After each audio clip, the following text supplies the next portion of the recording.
Anime. A genre of multimedia Japanese media consisting of long-running comic books known as manga, video games, extremely erotic fan fiction about certain people having certain altercations with their step-sibling in extreme detail, and animated cartoons ranging from slice of life to overly stylized gore, monster enslaving, or hentai. Yeah, I try to stay away from that last one. Like, really far away from that last one. Personally, I love anime. My first exposure to the genre of entertainment was pretty much most people's first, and to some's only, interaction with the media. Pokemon. Some people debate whether that's an actual anime or not, which, yes, it is made specifically to be a loose adaptation to a long-running Pokemon video game franchise. But if you argue against that objective fact, then my first ever true exposure to anime was all the way back in summer of 2011, when I was out visiting in-laws and there was a big ol' nice shiny TV at their house. And for us kids, while the adults caught up and cracked open some brewskis on a nice early August day, we were surfing the channels and we turned on Dragon Ball Z. Now, it wasn't any ordinary episode of Dragon Ball Z. It was episode 21 of the Frieza saga, where Goku goes fucking Super Saiyan.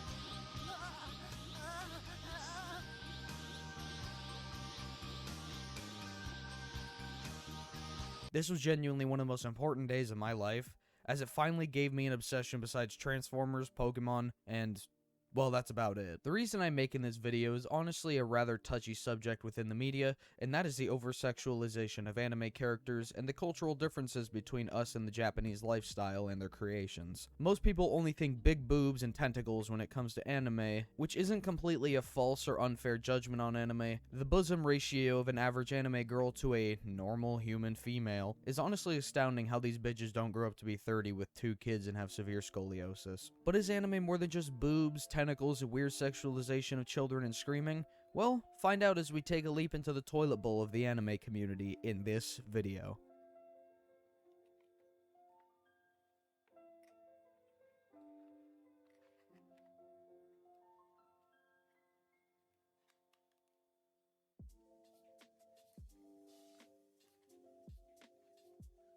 As a lover of women and definitely not men, I can't lie, when I see boobs, it's a visual marvel. When people say women are God's perfect creation, in some reality I may concur, but women are truly the demon incarnate, aren't they? Sexualization of women, especially young women in anime, between the ages of 13 and 17 is par for the course for anime.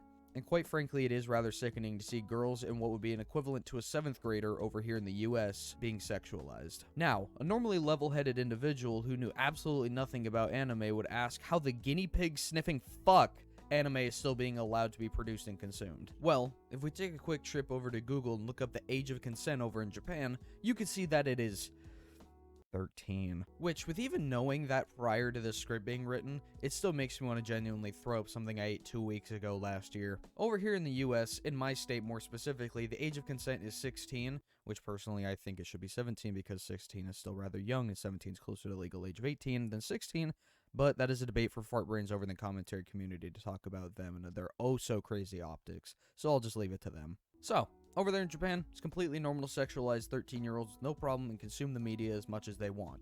The answer to the problem, I'd say, is that you're going out of your way to look at the anime with the underage girl, when there are plenty of anime that are just not pedophile bait. Standard run-of-the-mill shonen like Naruto or Demon Slayer, slice of life anime like Sergeant Frog or Devil's a Part-Timer, and so on and so forth. So, I'd say not wanting to watch anime due to the sexualization of children, which without a doubt is 100% valid. However, just don't forget that there are more options than just the underage creep shit. I'd go as far as to say that the problem not only stems from the artists for these mediums continuing to give consumers this degenerative bullshit, but it's also the fans. They are genuinely the fucking worst. I, myself, am not a super hardcore diehard anime fan, or a weeaboo as a Cheeto finger licking. I'm gonna fucking kill myself. Now, I myself am not a super hardcore diehard anime fan or a weeaboo as those Cheeto finger lickers are called, but I have seen quite the amount of anime and I do give high praise to quite the few. A few cesspools of these Indiana Jones level of conflicts with these hardcore weebs are definitely a Reddit stemmed problem, with Reddit just being one of the worst 3 places on the planet, the other 2 being 4chan and Siberia. Like, some of the artistry on display could be used for such great things, but then the talent is absolutely wasted with the various nude and, for the lack of better saying, extremely lewd imagery. It kind of reminds me of furries. There's some genuine talent on display with some of the costume designers and the artists in their communities, but oh, Jesus fucking Christ, y'all need to stop sexualizing animals. The commune of cringe from the hardcore weebs is a rather rabid animal that needs to be given one last meal and then taken out to the backyard and old yellered, if you catch my drift. I would like to point out, by the way, that it's not just children that are sexualized in the anime media. Adult men, women, and sometimes even animals are too, but to a bigger extent, especially with the women. Take Irina Yelovic from Assassination Classroom, for example. A personal favorite anime of mine. She is played off as a rather slutty character, which is the reason why her character works so well, because she in one way or another gets cock-blocked every single time she tries to advance, and it's the most fucking hilarious thing I think I've ever seen. Where was I? Oh yeah. The cosplay side of the community I find to be rather interesting. Some people dedicate their lives and others make their income off of cosplay, and it is a rather fascinating phenomenon. Never would I thought that I would ever see a scandalous magic carpet my entire life. The one problem with cosplay, I'd say, is when people yet again fetishize and sexualize the cosplayers, especially the ones who are dressed up as said same younger characters from their respective mediums. The fact that these greaseballs sexualize people who do this as a profession or make money off the projects, especially while cosplaying as, like, I don't know, Chica from Love is War or Nezuko from Demon Slayer when they are children. But to be fair, it can also fall back on the cosplayer for submitting to the work of wanting to cosplay as someone from both a manga or an anime that do happen to also be underage. So I would go as far as to say both parties are at fault. There is a definite fine line where some things shouldn't be crossed, like this statue of Nezuko.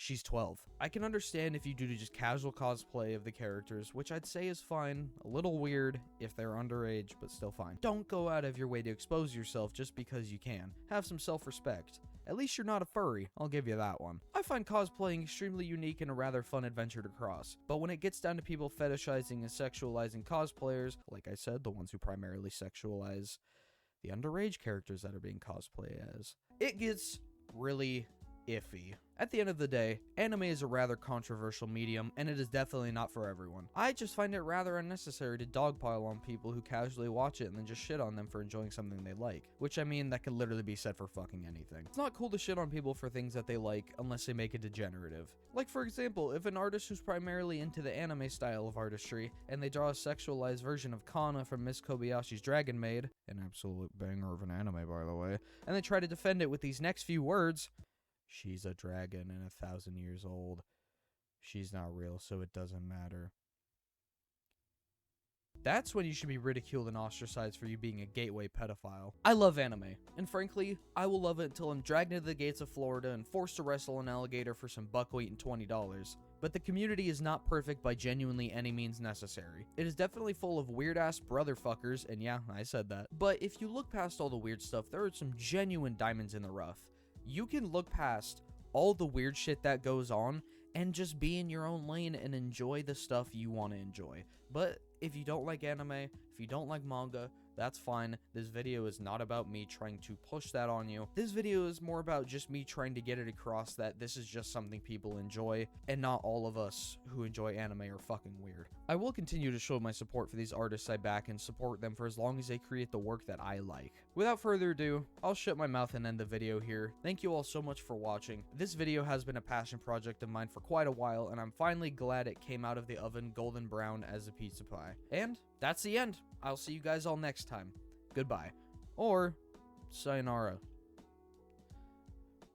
God, I need to go back on my meds.